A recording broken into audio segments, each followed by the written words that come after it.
Namaskar and I welcome you to Study Hub. This video is a part 2 of Election Commission of India. In this video we will discuss about the removal and the independence of Election Commission of India, the model code of conduct, its pros and cons and other things related to the Election Commission of India. So let's start our today's session. Removal and independence of Election Commission of India. जो election commission of India है उसको remove करते हैं हम same procedure जो कि supreme court के जज को रिमूव करने के लिए यूज़ किया जाता है। वही सेम प्रोसीजर जिससे हम सुप्रीम कोर्ट के जज को रिमूव करते हैं उसकी पोजीशन से, वही प्रोसीजर जो है हम इलेक्शन कमीशन ऑफ इंडिया को भी रिमूव करने के लिए यूज़ करते हैं। और इलेक्शन कमीशन ऑफ इंडिया को रिमूव करने की नौबत तब आन पड़ती है जब उसका जो प्रूव्ड मिसबिहेवियर हो जाता है या तो इनकैपेसिटी जो है वो शो होती है। प्रूव्ड मिसबिहेवियर और इनकैपेसिटी मींस अगर वो अपना काम जो उसको सौंपा गया करने के लिए उस काम में वो इनकैपेबल है, वो काम ठीक से नहीं कर पा रहा है।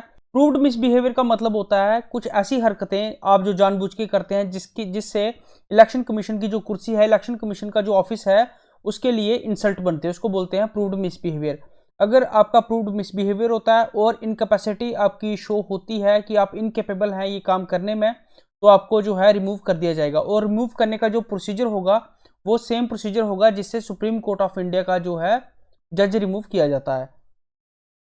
चीफ इलेक्शन कमीशन को इम्यूनिटी होती है, इंडिपेंडेंस होती है जब उनको अपॉइंट किया जाता है और उनके पूरे कार्यकाल के पहले आप उनको रिमूव नहीं कर सकते।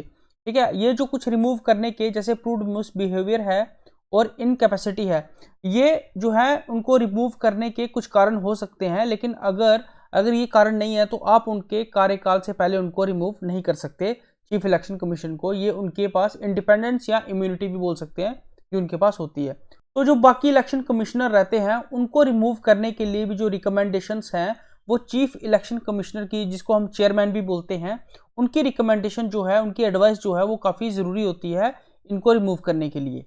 तो रिमूवल और independence of chief election commissioner क्या थी, रिमूवल कैसे होता है, इनका रिमूवल सेम प्रोसीजर से होता है जो प्रोसीजर हम सुप्रीम कोर्ट ऑफ जज जो होते हैं उनको रिमूव करने के लिए प्रोसीजर यूज करते हैं, उसी सेम प्रोसीजर के साथ इनका रिमूवल होता है।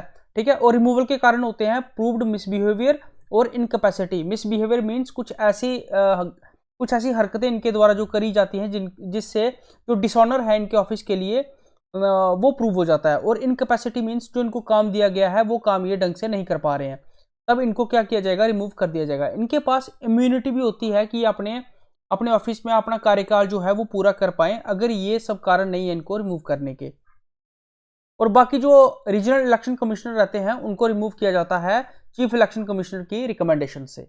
Model code of conduct, model code of conduct एक सेट ऑफ गाइडलाइंस होती हैं जो पॉलिटिकल पार्टीज खुद एक मतलब कंसेंसस के थ्रू क्या करती हैं, उनको सेटअप करती हैं और उनको फॉलो करती हैं। और ये जो मॉडल कोड ऑफ कंडक्ट होता है जब इलेक्शन जो है वो डिक्लेयर होती हैं, इलेक्शन जब डिक्लेयर होती हैं, जब चीफ इलेक्शन कमिश्नर डिक्लेयर करता है कि इलेक्शन जो है हम करवाने वाले हैं या इलेक्शन हम करवाएंगे, तो उसी दौरान ये जो है इलेक्शन ये जो मॉडल कोड ऑफ कंडक्ट है ये लग जाता है। और ये तब तक रहता है जब तक ये रिजल्ट जो है वो डिक्लेयर ना हो जाए।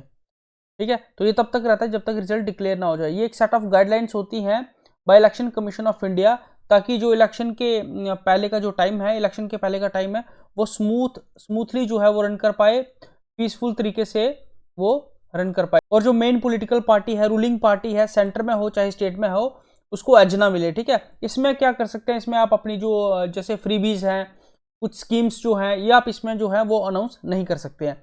और ये जो मॉडल कोड ऑफ कंडक्ट है ये तब लगता है जब इलेक्शन कमीशन जो है, इलेक्शन कमिश्नर जो है वो इलेक्शन को डिक्लेयर करता है कि अब जो है इलेक्शन हम करवाएंगे। और ये तब तक रहता है जब तक रिजल्ट जो है वो डिक्लेयर ना हो जाए, ताकि जो पीसफुल है, जो स्मूथ तरीके से जो इलेक्शन है वो कंडक्ट हो पाए। तो मॉडल कोड ऑफ कंडक्ट कब लगता है, जैसे ही इलेक्शन कमीशन हमारा क्या करेगा, इलेक्शन अनाउंस करेगा, वैसे ही हमारा मॉडल कोड ऑफ कंडक्ट जो है वो फोर्स में आ जाएगा।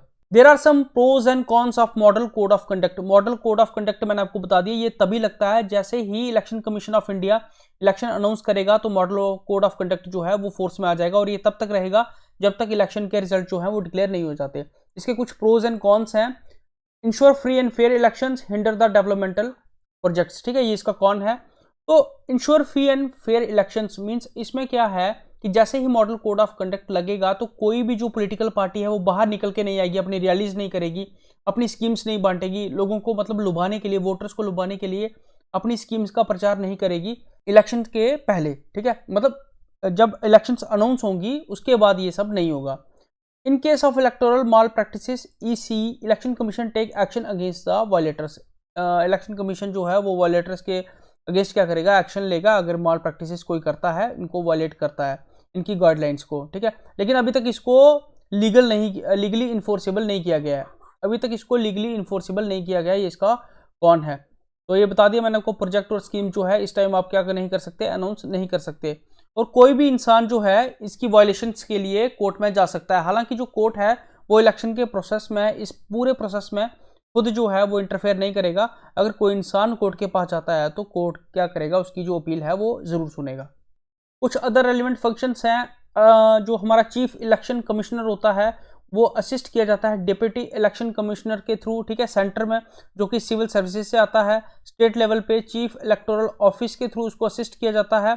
और डिस्ट्रिक्ट लेवल पे जो रिटर्निंग ऑफिसर होता है वो कौन होता है, कलेक्टर क्या करता है, act as a district returning officer. ये क्या करता है, स्क्रूटिनाइज करता है और देखता है नॉमिनेशन पेपर उनके ये सही है, एलिजिबल भी है कैंडिडेट इलेक्शन लड़ने के लिए कि नहीं है।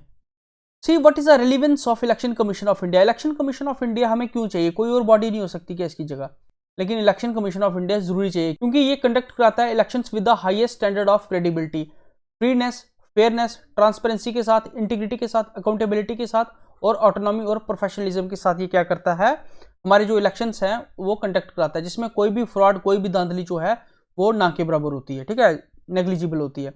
ये अवेयरनेस क्रिएट करता है about the electoral process, electoral governance among the stakeholders, for example voters, political parties, election functionaries, candidates and people at large. Awareness create करना लोगों के अंदर, फॉर एग्जांपल इलेक्टोरल प्रोसेस क्या होता है, वोटर्स क्या होते हैं, पॉलिटिकल पार्टीज क्या होती हैं, मतलब इसके रिलेटेड क्या करना, अवेयरनेस क्रिएट करना लोगों के बीच में। There are some articles related to the election commission of India. Article 324 आपको मैंने सबसे पहले बताया था, superintendence direction control of elections to be vested in the election commission of India. Election commission of India सारे इलेक्शन का control करता है, ये स्टेट की इलेक्शंस भी करवाता है और सेंटर की इलेक्शंस भी करवाता है। आपको मैंने एक चीज और बताई थी कि जो स्टेट इलेक्शन कमीशन होता है वो क्या काम करता है, वो जो लोकल लेवल पे हमारी जो इलेक्शंस होती हैं उसको हमारा स्टेट इलेक्शन कमीशन जो है वो कंडक्ट करता है। फॉर एग्जांपल पंचायत और म्यूनसिपैलिटीज की इलेक्शन हमारा स्टेट इलेक्शन कमीशन जो है वो कंडक्ट करवाता है। अकॉर्डिंग टू आर्टिकल 325 कोई भी इंसान जो है on the grounds of religion, race, caste और सेक्स उसको स्पेशल इलेक्टोरल रोल में ऐड नहीं किया जाएगा। आर्टिकल 326 बोलता है कि आपको कोई भी इंसान जो है उसको वोट करने का अधिकार तभी है अगर वो 18 साल से ऊपर है। अगर वो 18+ है तभी उसको वोट करने का अधिकार है, अगर वो 18 साल से नीचे है तो उसको वोट करने का अधिकार नहीं है। Article 327 said power of the parliament to make provision with respect to the election to legislature. Parliament के पास फुल पावर है कि वो लेजिस्लेचर के जो प्रोसीजर है उसके लिए लॉ बना सकता है कि कैसे जो है उनकी इलेक्शन होगी। मतलब पार्लियामेंट के पास पावर है कि जो लॉ बनाने की बॉडी है, फॉर एग्जांपल पार्लियामेंट में जो लेजिस्लेचर है और जो स्टेट लेजिस्लेचर है उनके लिए पार्लियामेंट क्या है वो लॉ बना सकती है। और आर्टिकल 328 के अकॉर्डिंग क्या होता है कि स्टेट के पास ये पावर रहती है कि वो लेजिस्लेचर के लिए लॉज बना सकती है। आर्टिकल 329 बोलता है कि कोर्ट क्या करेंगे, कोर्ट इलेक्टोरल मैटर्स में जो है वो इंटरफेयर नहीं करेंगे। अगर कोई इंसान जो है उसको धांधली लगती है, उसको कोई प्रॉब्लम है, उसको कोई डाउट है इलेक्शंस पे, तो वो क्या करेगा, वो खुद कोर्ट के पास जाएगा और कोर्ट क्या करेगा, उसकी अपील सुनेगा। वैसे कोर्ट जो है वो स्यू मोटो एक्शन नहीं लेगा। आपको पता है स्यू मोटो एक्शन क्या होता है, स्यू मोटो एक्शन तब होता है जब कोर्ट क्या करता है, खुद किसी के केस में आगे आके उस केस को लेता है। लेकिन हर बार कोर्ट ऐसा नहीं करता क्योंकि स्यू मोटो एक्शन जो है वो हर बार कोर्ट नहीं लेता। अगर ऐसा करेगा तो फिर सेपरेशन ऑफ पावर्स का जो कॉन्सेप्ट है वो डिस्ट्रॉय हो जाएगा, ठीक है। तो this is all about the lecture. Thank you so much, God bless you.